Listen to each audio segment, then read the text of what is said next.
Welcome everyone to the Ward 1 community meeting. It's Monday, January 10th, 2022. My name's Bernie Schultz and I'm the Ward 1 counselor.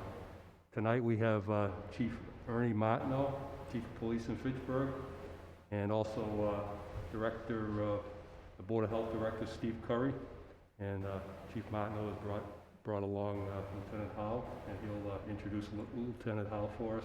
So take it away, Chief. Excellent. Well, first and foremost, Council, thank you once again hosting a community meeting. And thank you for the few people that came out tonight. You braved the elements, and quite frankly, it's going to get worse in the next couple of days. But, you know, I think community meetings are important, especially when we have the availability to utilize FATV.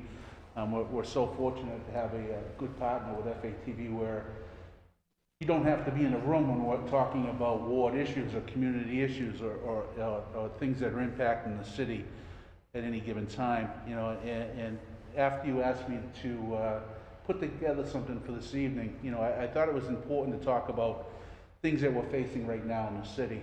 And you know, probably the most important thing that I could talk about tonight was things that we're dealing with winter time. And there's always a lot of questions about, you know, parking bans in the city. There's always a lot of questions about removing snow and ice from your vehicle, cleaning your sidewalks, you know, and I just want to reiterate just to the few people that are here this evening, but more so the viewers that are at home this evening, you know, that every snowstorm creates its own challenges, and our number one priority during a snow event is to make sure that the streets are clear so emergency personnel can get around the city.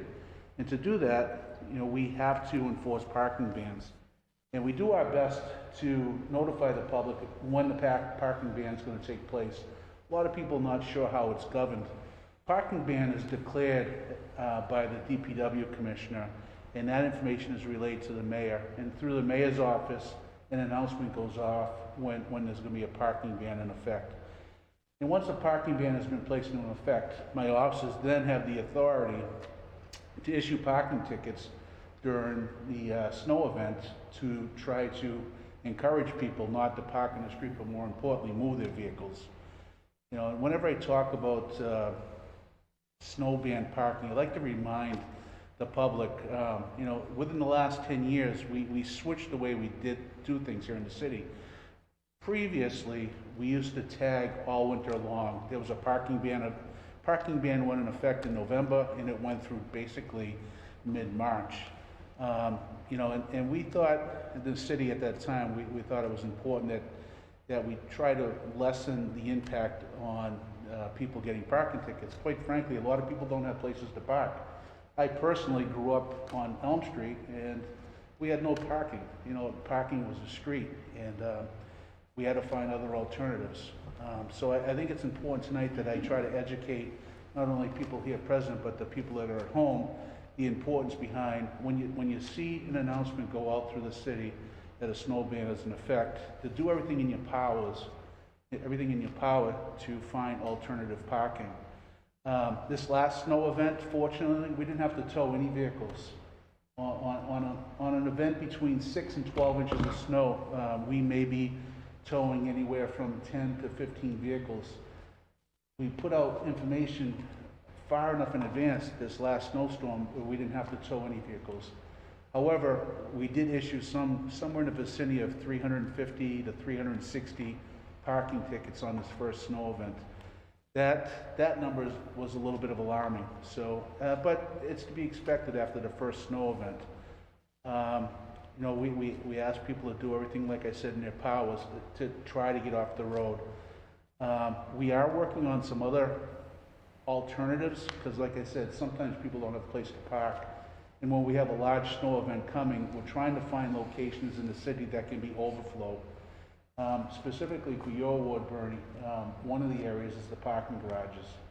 If we see a large event coming where it could be 12 plus inches of snow, we're going to put out additional information of these alternative sites that people can park in.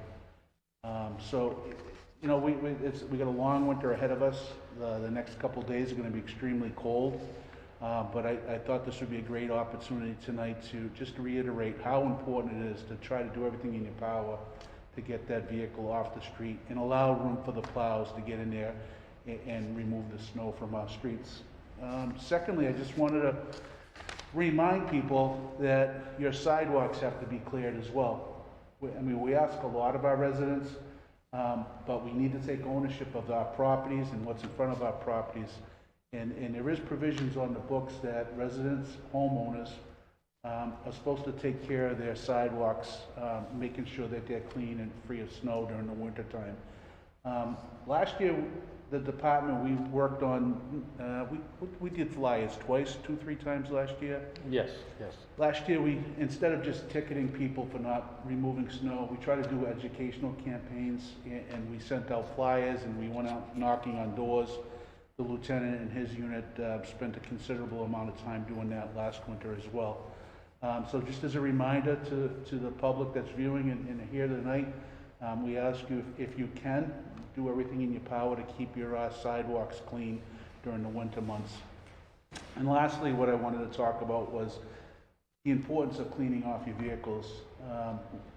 Monthly during the winter months, I talk about this on my radio show at WPKZ. It's so important that we clean off our vehicles during the winter months and get that snow and ice off of our vehicles. Tonight I brought Lieutenant Howe from the Community Engagement Unit. The last time we had a meeting, I made sure that all my contact information was given out to the public. Once again this evening, I'm going to provide it to you, the folks that are here. We will also post this on our website, so you can get it on our website as well. Communication is key. If I'm not made aware of a situation that's happening in any given ward throughout the city, I can't take action on it. And I think the communication part is extremely important. So that was a few things that I wanted to get across tonight. I'd be happy to answer any questions from the few members that are here in public tonight. So feel free to ask any questions you may have as it relates to the Police Department of Public Safety in the city. I have a question about the parking garages, Chief. Sure. Are we going to be able to, people are going to be able to use those parking garages for the storms? Are they open to the public? They're open when we notify, if we have a large event coming. This plan we put together was back in 2018, and it outlines certain areas in the city that we designated as overflow parking. And the closest one to your ward would be the downtown parking garage. Like I said, we instituted this in 2018. Currently, we're reviewing this with the mayor's office if we can expand upon it, because we know that parking is premium during snow events. But I think this map will be a good map. We will also put this out on our social media sites, and I hope that we can expand upon it this winter. So, so stay tuned. Stay tuned. Yeah. Okay. So people would they get transport to and from the parking garage? Or That I wouldn't be able to provide transport.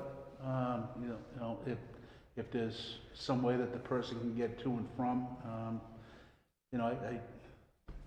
I think about, I go back to my childhood. Like I said, I grew up on Elm Street, and Elm Street was very narrow, and we used to make arrangements. We parked up at St. Camillus during the winter months. The church was good enough to let us park up there. It's always been a challenge here in the city, especially in the dense areas. We ask people, sometimes you don't have a choice. And if your only choice is to get that vehicle up off the roadway and onto the sidewalk for that snow event, that's better than nothing. If my officers are out there driving around and we're making sure the streets are open, if you have no other alternative, that may be something that you have to do. Like I said, this last snow event, it was encouraging that we didn't have to tow any vehicles. Usually we're up in the 20s and 30s for the tows. So I think as the winter progresses, hopefully it's a very light winter, but as the winter progresses, the word gets out there and people do the best they can to adhere to the what we expect to them. You're welcome. Maybe, Chief, you could talk more about leaving snow on your vehicle, because that's a state law now that It's, you have to remove the snow. it's both state, and we also put an ordinance here in the city as another alternative than finding someone under state law. But that is so important. Accidents happen constantly, when snow and ice is left on top of the roof. So yeah, I'm constantly trying to remind folks of that. And it's good to talk about, the next couple of days that are coming upon us, because we're talking about issues that pertain to the city in the winter months. We're heading into a couple of days of extremely cold and dangerous weather. And, we have some things put in place to help those that are less fortunate. But, if someone in the viewing audience, if you see something and you're concerned about someone's welfare, please call the police department, call the general line. Were you able to just reiterate what we've got in place for this next couple of days? Yes, certainly. Thank you, Chief. We have 2 warming stations set up for tomorrow and the next day. The first one is going to be at the Senior Center, which is right across the street here. That's going to be open, I believe, from 8:30 to 4:30. And then we also have the Salvation Army, 8:30 to 4 for the Senior Center. And then we have the Salvation Army at 739 Water Street. That's the one right next to the Potato Chip Company. That's going to be open from 9 to 4 p.m. For the next 2 days. Also, if we run into someone that's in a crisis that has nowhere to go, we just bumped into someone today, one of our officers 20 minutes ago. We were able to provide that person shelter. So we have resources in place that if we do find someone out in the street in this frigid weather, we will get that person off the street, we will get that person shelter, and we will get that person help, so whatever that person might need. So feel free to call our dispatch center, and that number to call is 978-345-4355, and we can help get that person shelter. Thank you. And I'd just like to reiterate, it's so important, if you see someone that's in distress, or if you see someone you're concerned about, that whether you know them or you don't know them, they're our neighbors, and it's important that we try to provide services. We've partnered with the health department, we've partnered with our homeless outreach coordinator, with Salvation Army, Our Father's House. We have a lot of resources that are available, and quite frankly, no one should be out there in this weather, and we all have a duty to help those that need help the most. So if you see something, please call our police department, and we'll do everything in our power to provide services. Thank you, Chief. And just to go along with that, is the city has an outreach coordinator, like the chief said. That coordinator was visiting sites all day today, just telling the individuals that he bumped into what resources are available for the next 2 days. And I also did it myself. So rest assured, we are taking care of our most vulnerable populations. That's our duty as a city, and we are doing that. Any other questions as it related to public safety of the police department? As always, my office is available to anybody, anytime. This information I'm going to give you in this sheet has my office phone number, my email address, and I'll be happy to answer questions anytime that someone may have it throughout the city. So, Thank you, Chief. thank you once again, Council.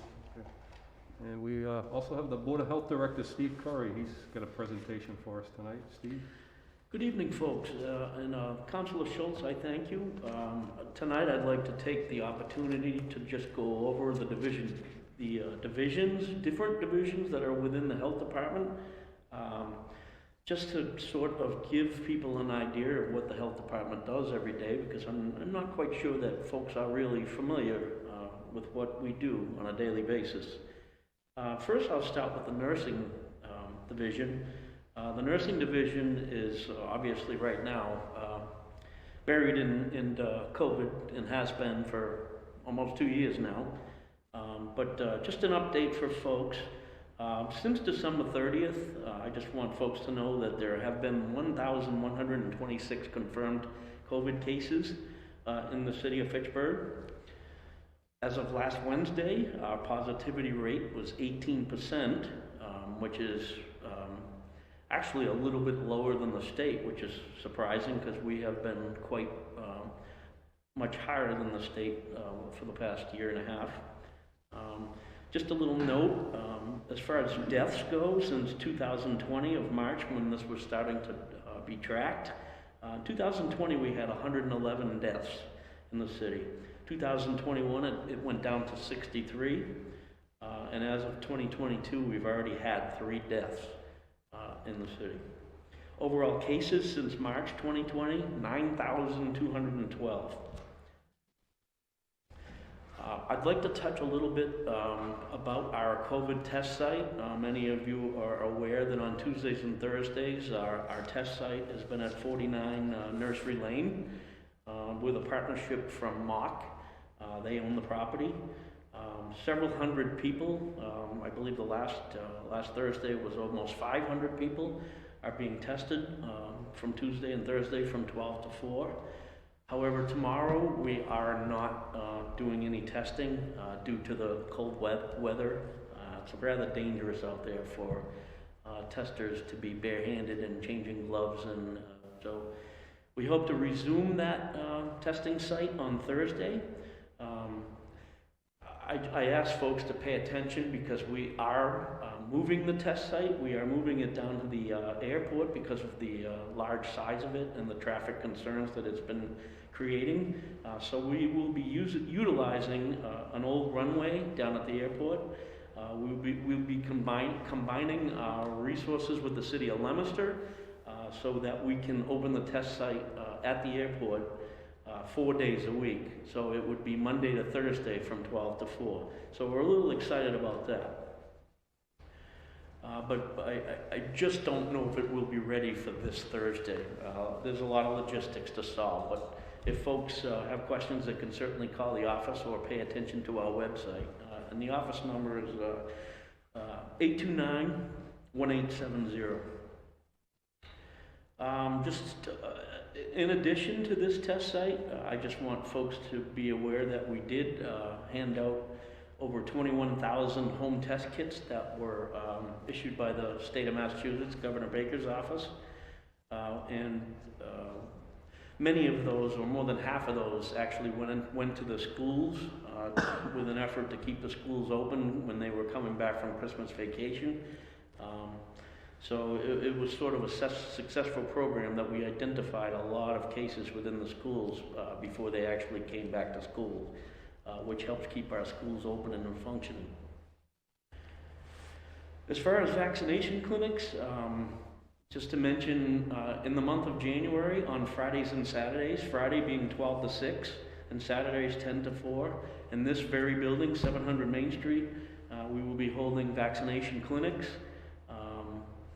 Boosters, first and second doses, will be offered to anybody that would like to have a vaccination, and that's for ages 5 and up.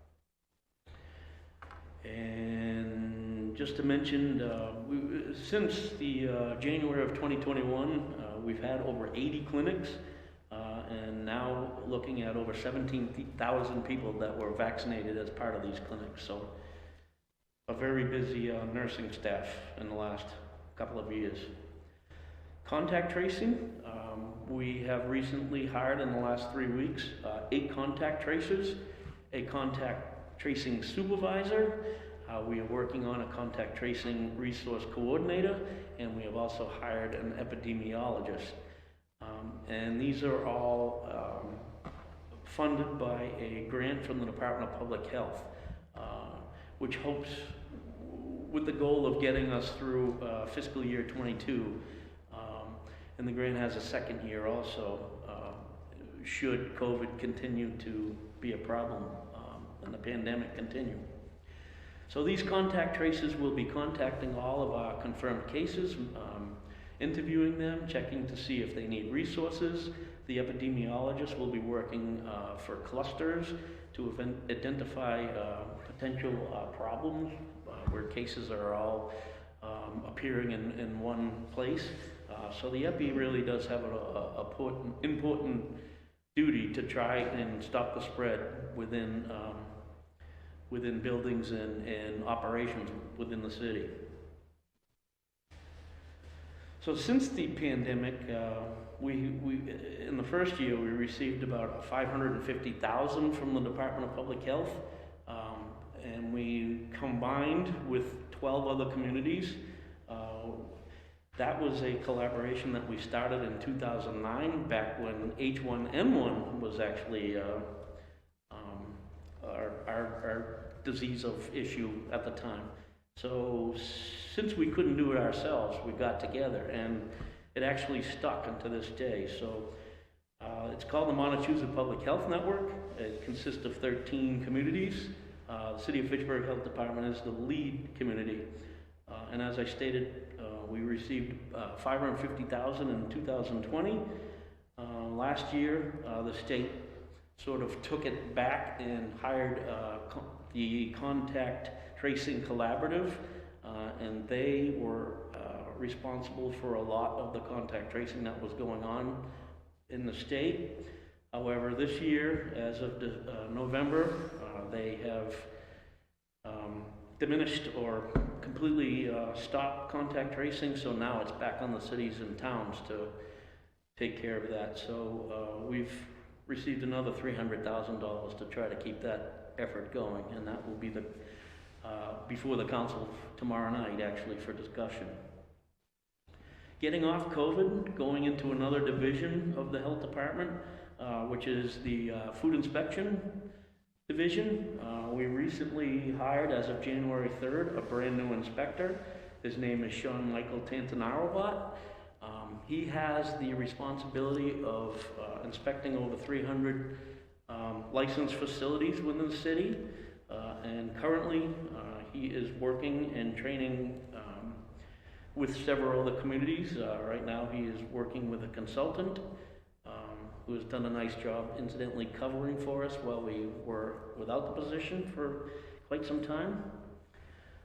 And then we also look to reestablish working relationships with our permitted establishments in the city to make sure that our food is being handled and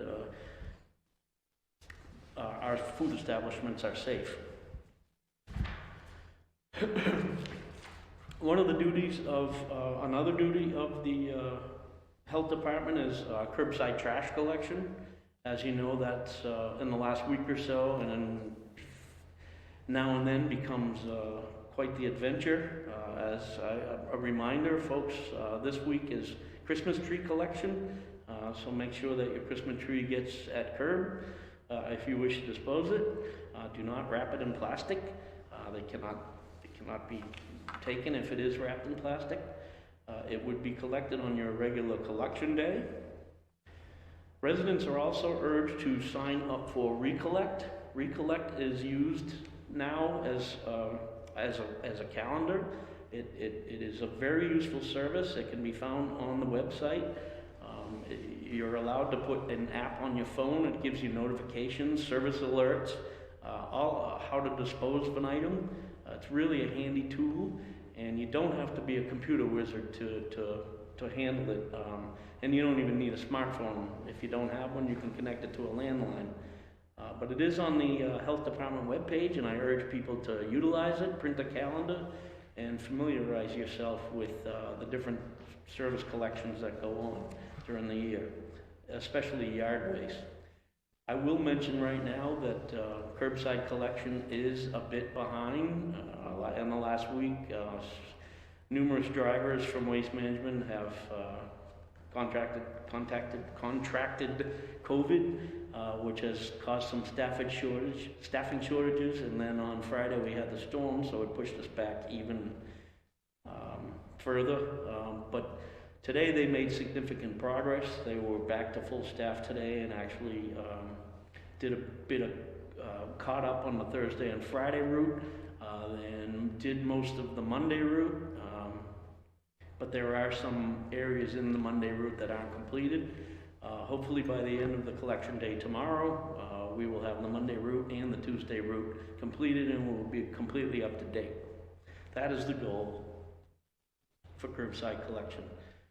As far as waste disposal goes, and if I'm going too long, Councilor, please don't. We need all this information. Yeah, I apologize, I'm throwing it all at you, but the only way to get it out is just to get through the different divisions. So the waste division is as we all know, we have a landfill in right over the border in the town of Westminster. So folks know, the landfill is going to reach capacity in 2024, somewhere around the summertime of July.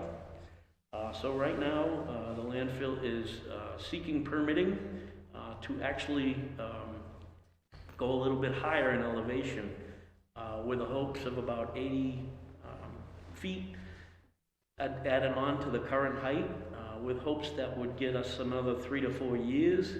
And during that time, we are looking to have some land expansion, which involves a little bit more complicated process, but would involve some forest land. But we are exploring that, and we estimate that land exchange could potentially get us another 10 years into the 2030s or mid-2030s. So a lot going on with that at the landfill. We are also looking to partner with AKS Recycling, which is off of Airport Road. AKS Recycling will soon allow Fitchburg residents to utilize that as a drop-off for disposal, as well as hard to dispose items such as televisions. There will be fees very similar to the landfill, but it hopefully will add more options for folks to dispose of items, and we'll see less items on the streets. So a little bit more to come on that. As Lieutenant Howe and Chief Martineau mentioned, we also do have a substance abuse division. We've had about 8 years running of the Massachusetts Opioid Abuse Prevention Collaborative and the Substance Abuse Collaborative. However, both of those ended in 2021. So now we are at what's called Mass Call 3. It's basically a call to action. It's a 2-year award for $250,000, and it has the ability to be expanded up to 7 years, I believe, for a total of $1 million. And Fitchburg will be the lead community with that effort. We'll partner with Leominster, Gardner, and Winchendon, and it will provide prevention services focused on the first use of substances by youth. So a little bit of a change on the substance abuse front. As I mentioned, the 8 years of MOPSI and SAPSI is the acronym for those collaboratives. The work does still continue, just sort of in a different form. So DPH also awarded the department a 3-year, $300,000 grant, and that is also focused on providing overdose prevention to individuals who are homeless and are unstably housed and at risk for overdose. The chief and the lieutenant didn't mention a outreach coordinator. His name is Keith Barnaby. He's been with us for a couple of months now, and as mentioned earlier, he's reaching out to our homeless population. I do have a flyer of all the things that he has done since inception, but his goal is to basically get folks into treatment or any assistance they need to get them or help get them back on their feet and off the streets. Keith has done a tremendous job. He works about 3 days a week. We've also contracted with a female, Kim French, the female has been very helpful to reach out to the female homeless population and get them open to the services that they need. And Kim is working 1 day a week. So obviously we're searching for ways to continue and even expand on that even further to provide those services to our population at risk. And back in August, just to mention, we've had our overdose awareness vigil. It was in collaboration with our police department. It was quite a successful event, and we had over 15 resource tables in different agencies trying to get the word out for services that are available to folks who are at risk of overdose, and it also allowed folks to speak about someone that they may have lost, or had some sort of connection to someone that has experienced overdose. Back in October, we also, and folks should continue to watch out for these events, also in collaboration with the police department, we had a National Drug Take Back Day. That was in October. It's also held in April. Last October, we were able to take 84 pounds of medications off the street, which is very helpful in trying to reduce our overdose numbers. Back in September, we have founded a Fitchburg Interagency Team, and basically that is a group of providers who meet on a monthly basis, and they collaborate to provide the most efficient and effective coordination of services to our homeless population. So a lot more to come on that. Sorry, I'm a little long-winded. Just a couple more. We also have the housing division. There are 3 inspectors that work in the housing division. They work very closely with our legal team, our city solicitor's office, as well as the Attorney General's office, working on our abandoned housing prevention program. Maybe some of the examples in Ward 1 could be the recent renovation of 80 South Street, and as well as 130 South Street. As folks know, those 2 properties have been vacant for several years. And right now, if you go by, you'll see that they're actively being renovated, which is a great sign for that neighborhood to improve itself. Very important. As we know, abandoned housing often creates a large amount of blight for neighborhoods, which is a quick avenue for neighborhoods to really become a problem. So we aim to target those houses and get them back into ownership and rehabilitated and back in the hands of someone who cares. So it's very important to folks, if folks have a housing related complaint, we utilize C-Click-Fix. It can be found on our city webpage. It's very easy to register a complaint. It's anywhere from a nuisance to not getting your trash collected, or a problem with somewhere in the city. Many of the departments in the city use it, so if you're not sure, enter it, and a city department or someone will make sure it gets directed to the right complaint, to the right agency that can make the corrections. We also have a weights and measures division. Since 2004, weights and measures has been covered by the state. Basically, weights and measures make sure that scanners and grocery store scanners and gas station scanners and anything that has a dollar amount and is associated with a total, that individual makes sure that scales are working properly and that you're getting what you're paying for. That has been covered by the state since 2004, but we are actively hiring someone to take that over, as the state just can't take care of the mandated position any longer. So it's a part-time position, but like I said, we haven't dealt with it since 2004, so it'll be a little bit of an experiment if we can get the job done and as a part-time position. And lastly, we have the Board of Health. It was actually a 3-member board. They meet on a monthly basis. As we know, back in August, the board did pass a mask mandate, and masks must be worn in municipal buildings, schools, at Fitchburg State University, and at the Fitchburg Housing Authority. The board also passed regulations requiring school staffing to be tested on a weekly basis, and that seems to be working quite well.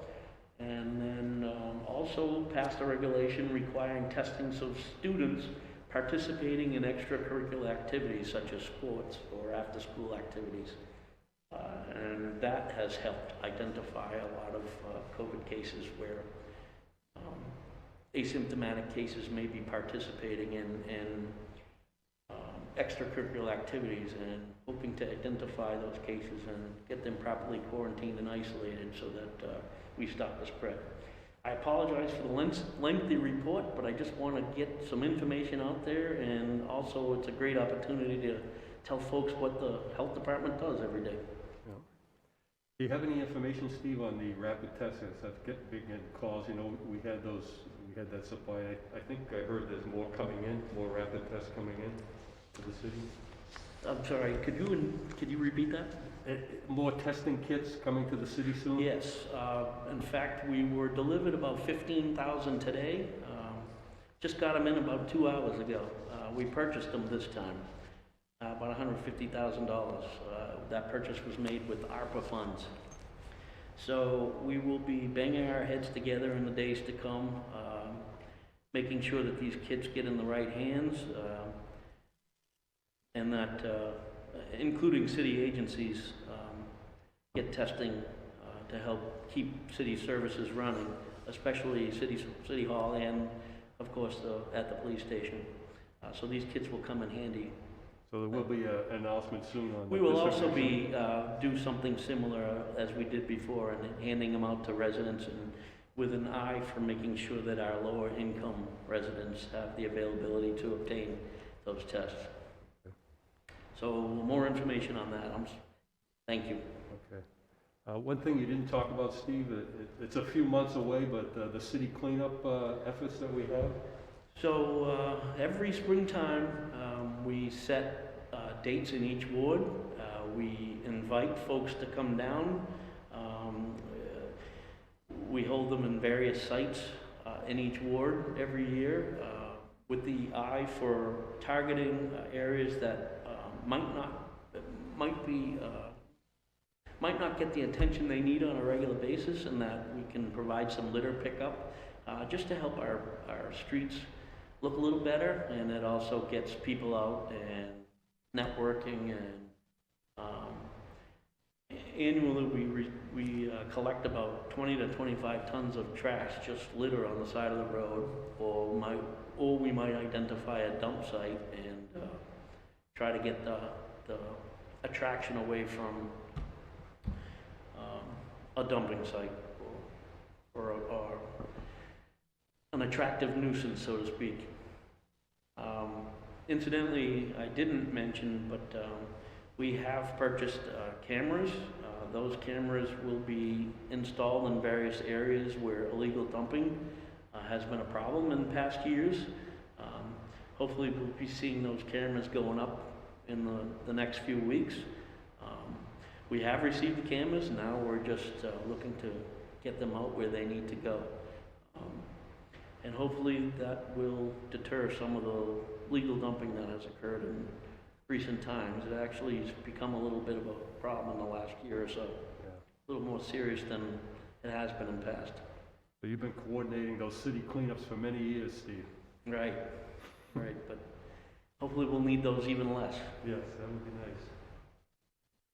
Does anybody have any questions for Director Steve? Of course I have a question. So I know that the food inspector visits child care centers in the city. The kitchen's just the same. But does it also visit family child care programs who have grant money to serve food to Yours for Children, same, USDA does not. So I'm incredibly hard of hearing, so if somebody could interpret that for me, I'd appreciate that. I couldn't hear it as well. Oh, okay. So I know that the food inspector visits child care centers who serve food. The food set, yes. Yes, food programs. But does it also visit family and child care programs that purchase food through Yours for Children, which is another source of, it's not CFP, but it's part of the USDA food program. So are those homes inspected as well? If the food program is issued a permit or serves food to the public, then they should receive a permit, and that would be inspected. I'm not quite sure of the question that was built in there. If you could, I apologize, I'm really hard of hearing. Because, no, I mean, actually you speak for many people. So in childcare and early education care is offered through a center-based program or family childcare. In other words, in private homes, which are licensed for 6 to 10 children. Those programs also receive monies to serve food. Are their kitchens inspected as well? Right. A lot of daycares are, and childcare centers, if they're licensed by the state, which most of them are, would be inspected by the state, and not necessarily the locals. Yes, but childcare centers are licensed and family childcare is licensed. So are family childcare sites inspected as well? Do you know? Are you going into the individual homes that No, might care for 6 kids? no. Thank you. No. Those would have to be licensed by the state. If there is one operating that is not licensed, then a referral needs to be done by the state. They are licensed programs, if they're receiving the program. Yeah. And there are programs, there are homes that are not licensed.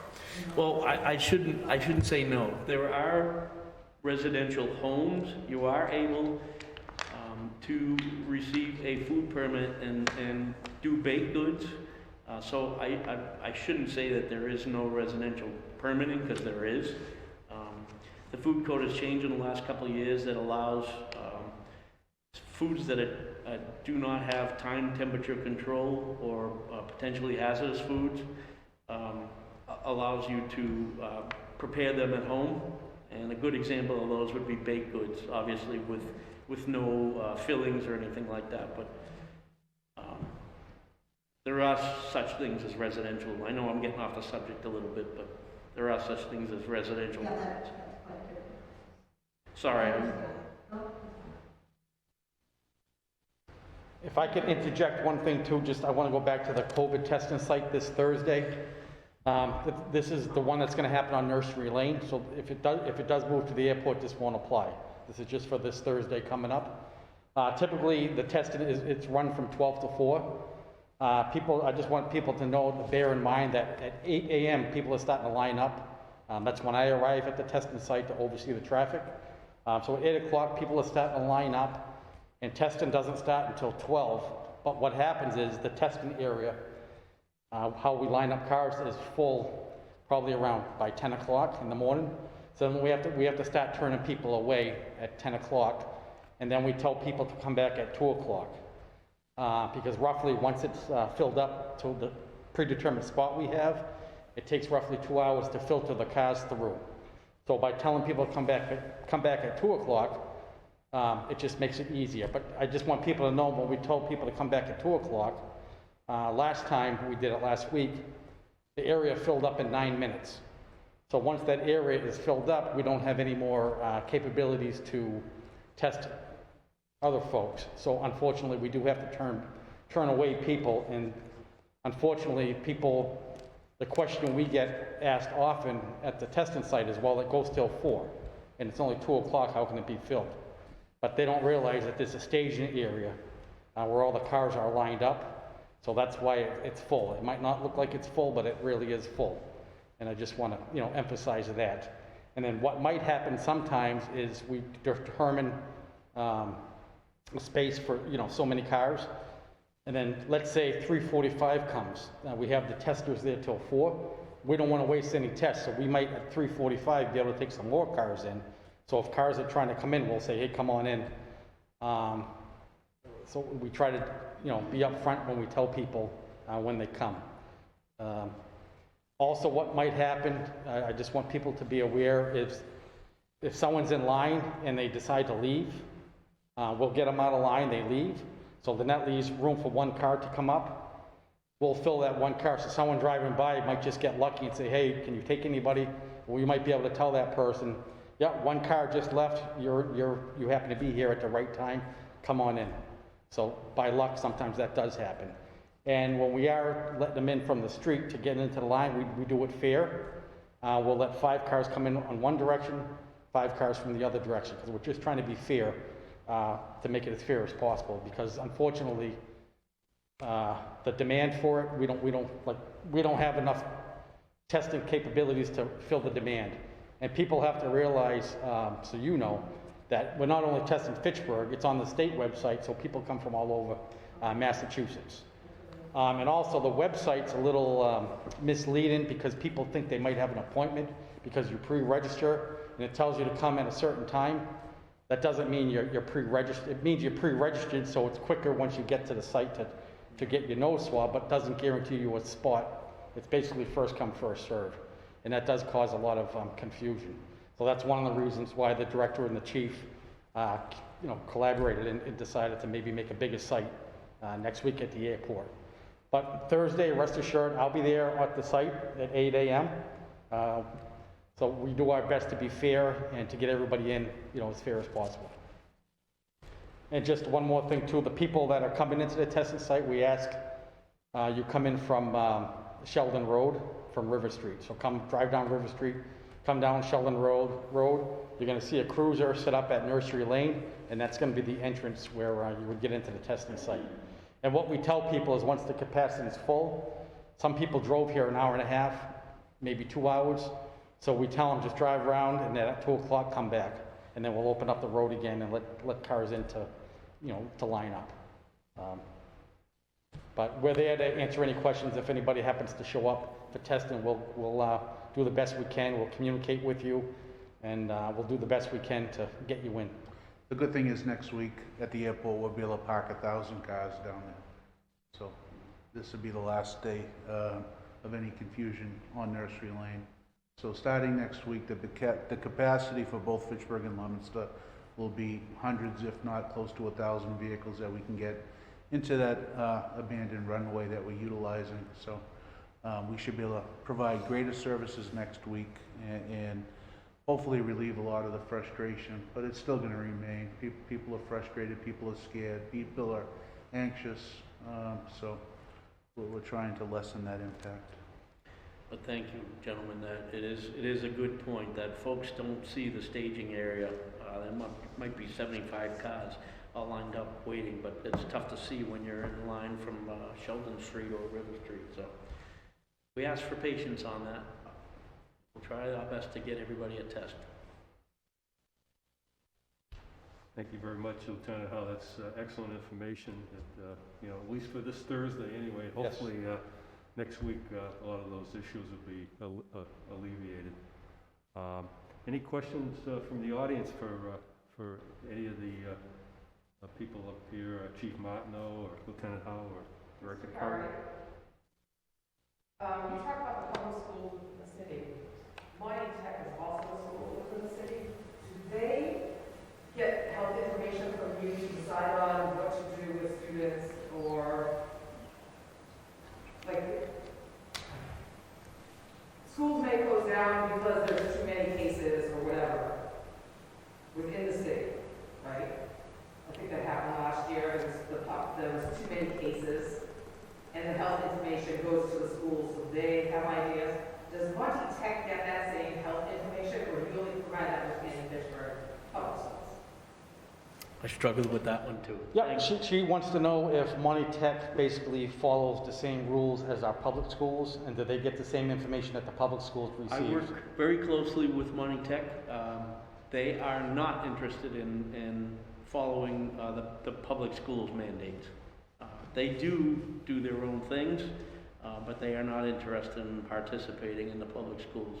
But you give them health information that would be part Correct. of the city? I work with all the schools on a weekly basis just to talk about cases and how we can continue to work together to stop the spread. All right, thank you. The public schools have been a lot more of a, and I'm not saying Monty Tech doesn't have any cases, because they do, Oh, yeah. but the public schools are getting hit the hardest, and that's the reason for the recent mandates. Thank you. You're welcome. Okay, I guess we're all set. I just want to let Yeah, you no know. problem. Thank you, Director Curry. I just want to let you know the next Ward 1 community meeting will be on Wednesday, February 16th at 6:30 p.m. And we'll have the new Fire Chief, Dante Suarez, here, as well as the fairly new Director of Facilities, Russell Carlstead. So they'll both be here to make presentations and answer any questions you might have. So thank you for coming out, and good night, everyone. Night.